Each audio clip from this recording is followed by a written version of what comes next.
Last week was our first playoff game, and my plaque psoriasis was so itchy under all my gear. Sometimes just thinking about scratching could take me out of the moment. And then my doctor told me I could get clearer skin with a pill called Otezla. Otezla apremilast is a prescription medicine used to treat adult patients with plaque psoriasis for whom phototherapy or systemic therapy is appropriate. Otezla can help you get clearer skin after just 4 months. Okay, ready for the next game.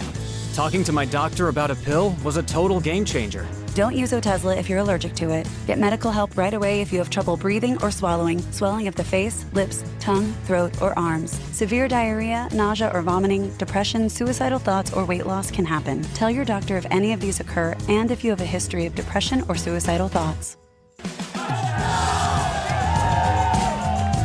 Live in the moment. Ask your doctor about Otezla. Call 1-844-4-OTEZLA or visit Otezla.com for prescribing info about cost, and more. Richard Nixon. Well, I'm not a crook. Ronald Reagan. Tear down this wall. George W. Bush. I can hear you. The rest of the world hears you. And Donald Trump. And a friend of mine for a long time, he only likes politics. If you ask him about how are the Yankees doing, he has no interest. If you ask him almost anything, he likes politics, and he's a professional at the highest level. Roger Stone. All of these presidents relied on one man to secure their seat in the Oval Office. That man is Roger Stone. This is The Roger Stone Show on 77 WABC. This is The Roger Stone Show here on WABC Radio. WABC, making AM radio great again. My guest now is Barry Habib. He is the Chief Executive Order of MBS Highway and is without any question perhaps the most undisputed expert on the mortgage and housing markets in the United States. He's also a shrewd observer of the American economy, and in the brief time that I have known him, I must say every one of his economic predictions has come absolutely true. He's a motivational speaker. He's also a very, very successful Broadway theatrical producer, and he joins us now on The Roger Stone Show. Barry, welcome. Well, you're way too kind, Roger, and it's an honor to be with you. So, I think it was in 1992 that James Carville, the famous Democratic political strategist, said, "It's the economy, stupid," in terms of the impact on a presidential election. And there's no doubt whatsoever that the 2024 presidential election is going to be greatly impacted by the economy, in addition, of course, to other war and peace issues. And therefore, it is within that framework that I have my questions for you today. Let's start with this one. What do you think the impact of the trillions of dollars of stimulus money that's been pumped into the market by the Biden administration when it comes to overall has been on the single family home prices in the current market? Well, there's no doubt there's a lot of different factors influencing home values. The predominant one is a lack of supply and overwhelming demand. Now, that overwhelming demand has been helped by Fed actions to reduce interest rates, but also certainly by the stimulus that came into play. The $1.9 trillion Biden budget buster stimulus plan is still trickling through. And then certainly what was called, the Inflation Reduction Act, that definitely added to inflation. And when you do have inflation, one of the things that does inflate is home values. Now, listen, there's a good and bad side of it, right? If you own a home, you don't mind seeing that. But certainly if you're trying to purchase a home or move up, it does create some headwinds. So with companies like BlackRock and others buying up tremendous swaths of single-family homes across the country, try to turn them into rental properties, do you see this trend by corporate America as a danger to citizens who desire to become homeowners themselves? Well, here's the thing. I think BlackRock is trying to fill a void right now. And there's clearly a need for more space for renters, which is why we've seen that. However, given that, I think that's mostly in the rearview mirror, Roger, because we had seen rents going up astoundingly at 18% a year for new rentals, meaning it's like your first time, and then renewal rents were going up close to 15% a year. And that's what drove a lot of the inflation numbers. But those numbers have kind of abated significantly. When you blend all rental rates together on a year-over-year basis, they've come way down to just 3.4%, and they seem to be heading lower. Part of this is added supply coming on the market from builders, and part of it is exactly what you said, by companies like BlackRock and others purchasing properties, converting them to rentals because there is a need for that. Now, remember that real estate's local and rental demand's local. I'm giving you these numbers nationwide. So certainly in certain areas, there's going to be a greater demand for rental, and filling that void is still going to be something that has to be done. You know, Chase Wilson, who's a political consultant that I often work with, really has tagged the lack of supply and availability of affordable housing as a sleeper issue, particularly among younger voters in the country, an issue that Robert Kennedy has talked about some, an issue I think President Trump needs to talk about. I really think that this is going to have the capacity, the candidate who says something in this area, constructive, is going to have the capacity to win millions of voters. Overall, where do you see home prices going in the next 18 months? Well, first of all, I think that you've given great insight, and I just want to underscore what you said because I think you've nailed it, as you usually do. But here's the thing. Now, Joe Biden was really beating the drum on the fact that what we need to help first-time home buyers. We need to give them grants. We need to give them $25,000. What do you want them to do? But this is where his either lack of understanding or personal desires being put above what's good for the country comes into play, because that would exacerbate the problem. Once again, Roger, we have too many buyers and not enough inventory. How do you solve the problem? You don't solve the problem by juicing the buyers. That would only exacerbate it and drive prices much higher. This was experimented by President Obama in 2010, and it was an enormous failure. It artificially lifted home values for a period of time, and then they came crashing down below where they were. So what President Obama did was he actually made people influence to purchase homes because of the tax credit that they were getting. They said, oh, I'm getting a great deal, but they wound up paying significantly higher prices. And once the tax credit ended in April of that year, prices without that tax credit influence, all he did was bring demand forward.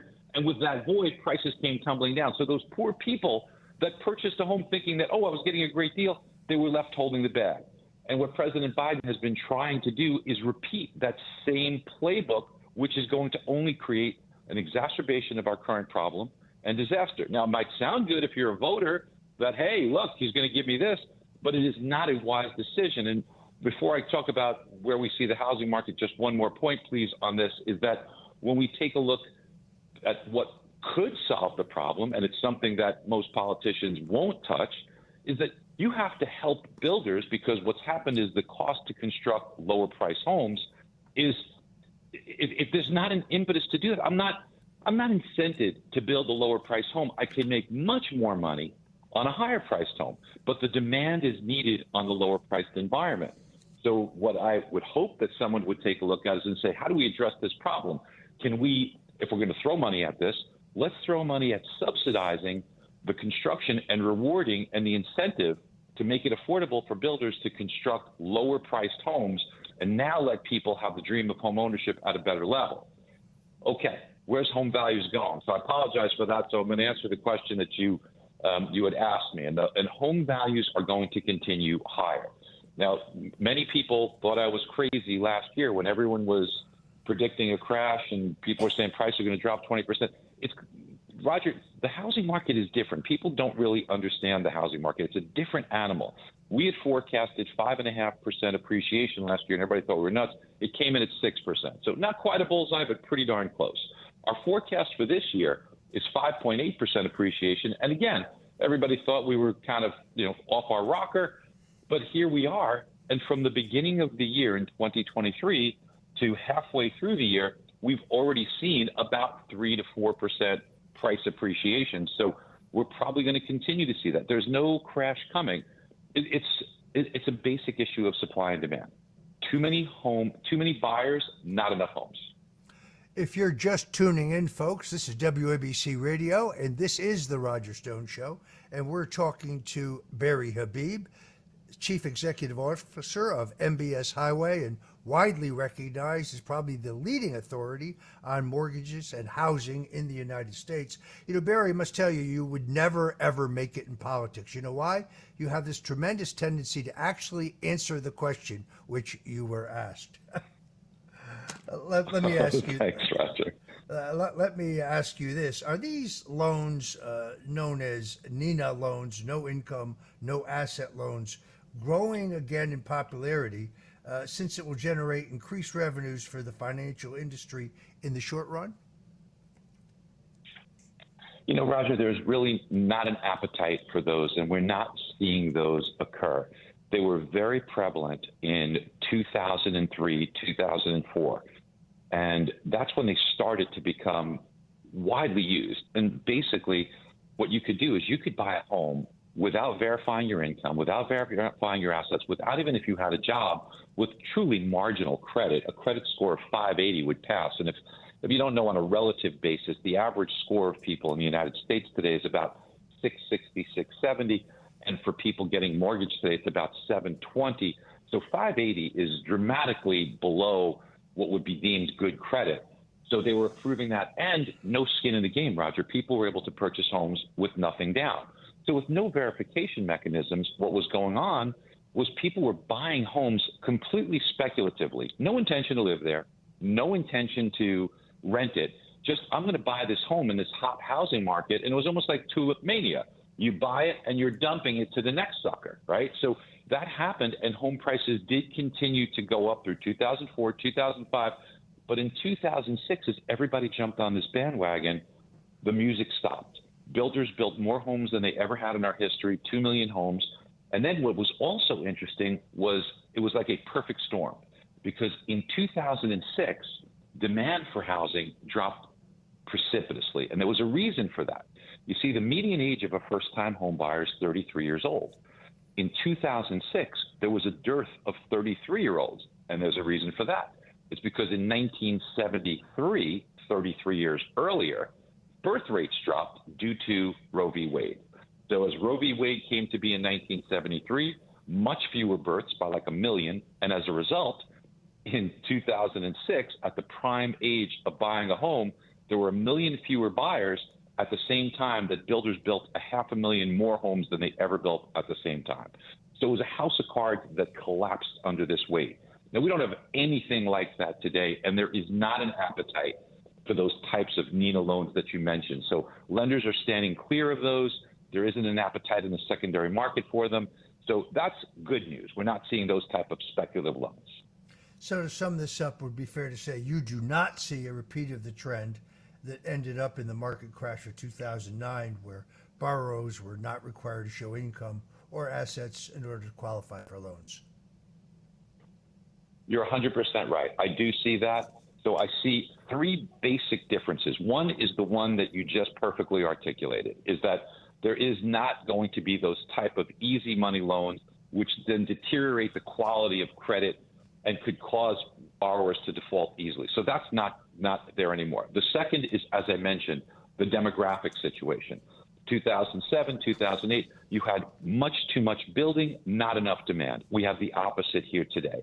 And then perhaps underscoring it all is the third point. Back in 2007, available inventory to purchase was 4 million homes. Today, it's a little over 1 million. The latest data shows 1,080,000 homes. So roughly 3 million fewer homes, but at the same time, since 2007, our population has grown by over 30 million. So think about 30 million more people fighting over 3 million fewer homes. You would see that that's why we're having upside pressure.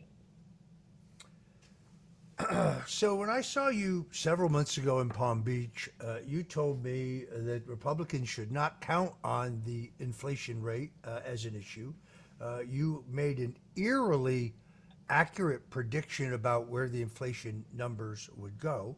But in the same conversation, you told me that you thought that the current administration and the Fed were really jiggering the employment numbers. Talk to us about that. So thanks, Roger. That's very kind of you to mention. Yeah, we had felt strongly that while everybody was talking about as inflation as being a problem, the way that we had analyzed the numbers, we felt that we'd be around 3% with the release of the July 12th CPI. And I believe you and I were chatting back in the month of May, so we thought it'd be around the corner when inflation was about 5%. So it seemed like a pretty big drop. Sure enough, we just got the most recent report, and it was 3% indeed. But when we talk about inflation, I think most of the gains are now in the rearview mirror. At this point, we will make some progress, but it's going to be bumpy. I do think that next month, when we get the release for inflation numbers in the second week of August, that will give the numbers for July. We're not going to make hardly any progress at all. We'll make very small progress, and then you're going to have everybody come out and say, oh, inflation's stubborn. It's going to come back like the 70s. That is, don't buy that narrative. It is not true. They just don't understand how the numbers work. It is based upon comparisons from the previous year where we had a really, really low print in July of 2022. We'll get over that hump, and we will continue to make progress, but not as quick as we've made. It'll be slow and steady. But the Fed is really focused on the core rate of inflation. The core rate of inflation strips out food prices and energy prices. And this is what the Fed wants to look at. Now, look, you can argue and say, look, we all experience pressure from food prices and energy prices. Shouldn't we look at that number? But we don't, here's the rules, whether we agree with them or not. This is what the Fed wants. And the Fed says we are going to continue to hike rates. This is the words of Jerome Powell, who, by the way, as you know, he is not an economist. He is a lawyer. Is it a good idea to have a lawyer running the economy? I don't know. It's probably not a good idea to have someone who's an economist representing you as a lawyer. So, but be it what it may, now you have this lawyer who is telling us that he is going to continue to tighten the noose on the economy until we see 2% core PCE, which is the personal consumption expenditures. That's the reading. Now, Roger, I've done the math on this. We can't get there for another year. We can't. And we'd be lucky if we do. Now, the Fed's going to hike this week on the 26th, coming up. So on the 26th, you're going to get a Fed rate hike of 0.25%. They want to do at least one more, is what all of the Fed members are telling us. They continue to do this. It strangles the economy. It makes the banking situation an exacerbation because deposits are fleeing. They're going into money markets. It makes the cost of credit much more expensive, and we run on credit. So this is a fatal flaw. And the reason why they're doing this is because they're fixated on this reading. But it will take time for this reading to come down. And the main reason is because the data that they are so dependent on, and that's their words, data dependent, it lags. If you look at real-time readings, anyone can go to something called Trueflation. It's spelled like it sounds. Trueflation.com. It fluctuates every day, but I believe the most recent reading was around 2.25%, right where the Fed wants it. But that's a real-time reading that takes 10 million data points as opposed to the 80,000 the Fed looks at, which lags. So real-time, we're already there. But the Fed continues to look out the rear-view mirror instead of looking through the windshield. And this is why they cause boom and bust cycles. Roger, they did the same thing in 2021. You remember Janet Yellen, who was a horrible Fed chair, and all she is now as Treasury Secretary is a salesperson for the president. And what she does is she gets out there and says, we got to go big. We got to go big. Why? Because they're trying to pump up the economy, right?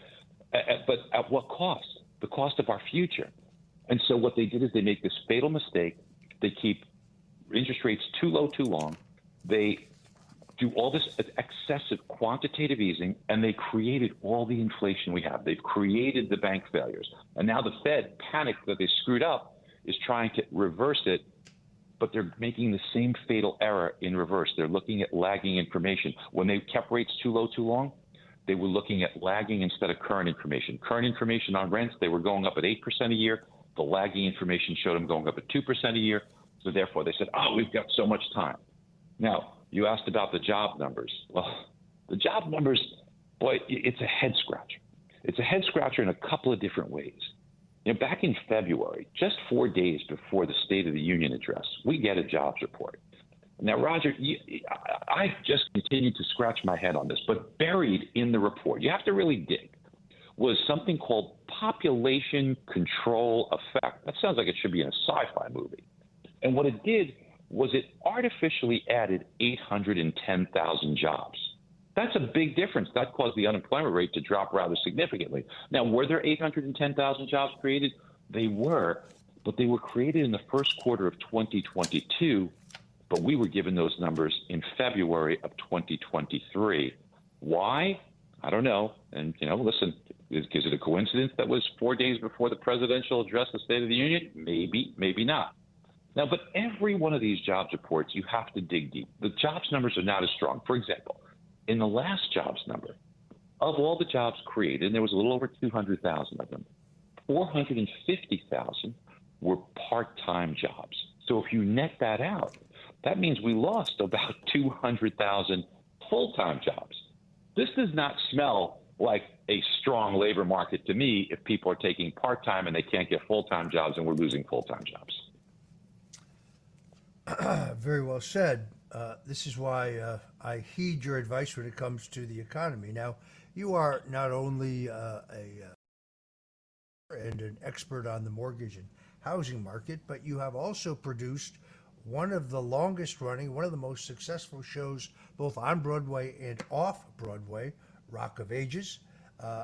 How would you say your experience in the mortgage industry contributed to your role as a Broadway producer?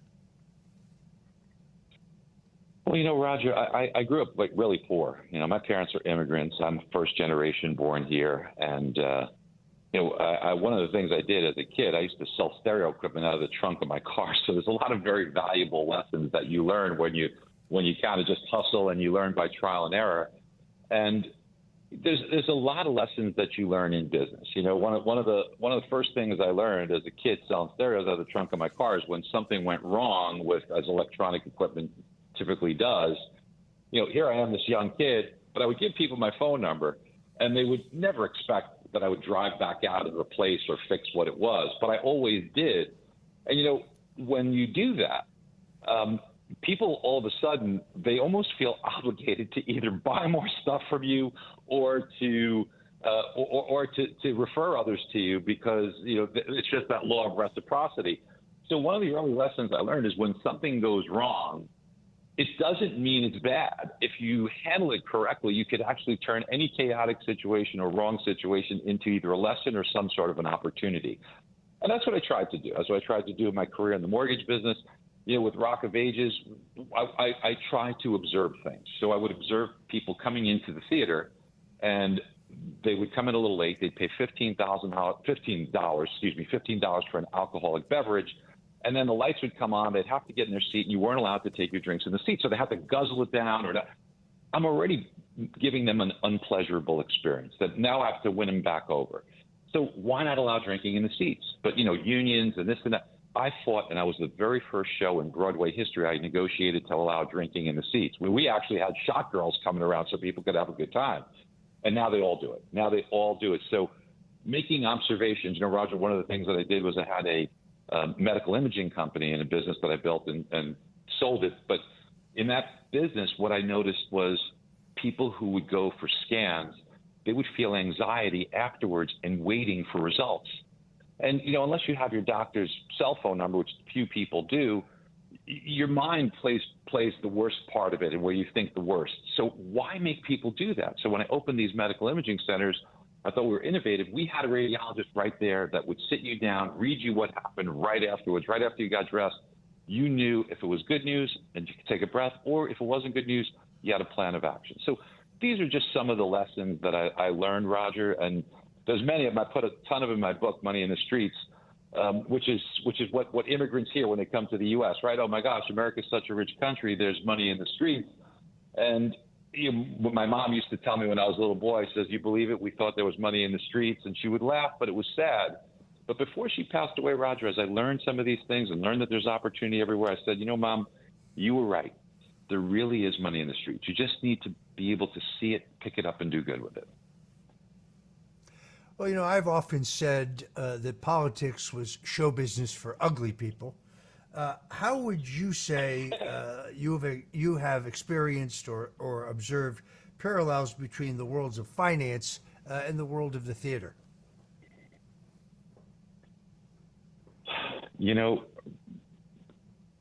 I had a rude awakening when I got into both doing movies, actually it was in several movies, and difference between the world of finance. I hate to say this, but there's less trust that happens in the entertainment field. People just for some reason it's more prevalent. Not everyone certainly. It's much more prevalent for people to not do what they say they were going to do, and being accustomed to doing business where with the vast majority of people I do business with, you could shake hands, you could trust them, they could be integrous. Most of the time, I had a rude awakening to find out that that's just not the way it's done for the most part, from my personal experience in the entertainment world. And that was a big disappointment. And it was a hard lesson to learn. A tougher question, perhaps. How do you see artificial intelligence, AI, playing out in terms of the marketing of mortgage loans to home buyers? And will it, in your opinion, require additional regulation from the feds? I think that this is going to evolve in ways that we probably can't even see. There's a lot that's beyond the headlights right now that we don't know. AI could be a good tool. It could be dangerous. It could be something that becomes too relied on for kids, so they lose some creativity in trying to develop and create things. It also, as AI develops and gets smarter, it could replace a lot of things. So it could be a wonderful innovation, but there's definitely a dark and ugly side. And any innovation like this, whether it be fire or whether it be electricity. I mean, when you talk about things like when the internet came about, right now, the internet is amazing. It's wonderful. We all rely upon it, but it also lent itself to things like people getting scammed and duped, and even with cryptocurrency, it can be great, but it can also have an ugly side. So I see the same thing with AI, specific to the mortgage environment. I feel as if what's really important in a mortgage is that for most people, it's the largest financial transaction that they make. And if people understand that the advice that you get from a competent mortgage professional, not an order taker, but a competent mortgage professional, can do more things than AI can do more things than any calculator could do, because there's a human side to this that I think needs to be expressed with a mortgage. It touches so many things, your future wealth creation, your taxes, your retirement, your cash flow, that it's important to have a competent mortgage advisor as opposed to AI or an order taker or something like that. People shouldn't shop for the lowest rate and not be the only thing. You want to get a great rate, but you want to deal with somebody who really understands the financial markets and how it affects you. I was with Patrick Ben-David the other night, and he told me that you were, without any question, one of the smartest people he knows in the entire country.